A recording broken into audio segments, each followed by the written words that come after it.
trying to deal with the coalition is like trying to tell Annika Wells she can't spend $2,000 on lunch every day. Now even a retarded person like Chris Bowen can see that this upcoming royal isn't going to do a bloody thing until Benny Pong, Tony Burker and myself actually call out what the real problem is, and that's radical Islamic terrorism being imported into Australia in record numbers by my retarded communist government.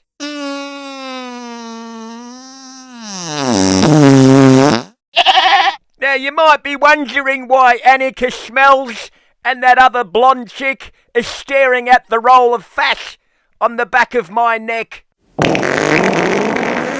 They're actually wondering how a spastic like me is actually still in a job after turning Australia into the Titanic. Now I'd really wish the LNP would stop whinging, because they've had at least an hour to read these thousands of pages of my anti-freedom of speech, anti-gun, anti-Australian legislation I'm trying to ram through quicker than a goat trying to run away from a Palestine protest. And I just want them to accept this new legislation, even though it doesn't call out or try to address the root problem, which is too many radical Muslims being imported into this country by my government for nothing more than votes.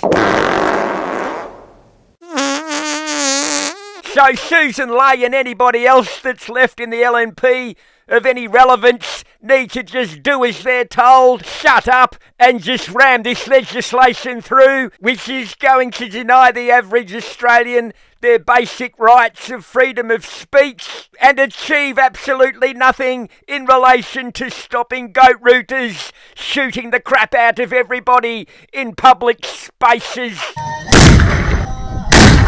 Now, I'd just like you to remember these words a communist friend once told me. What is it? It's not hate speech you're banning, Elbow. It's just speech that you hate.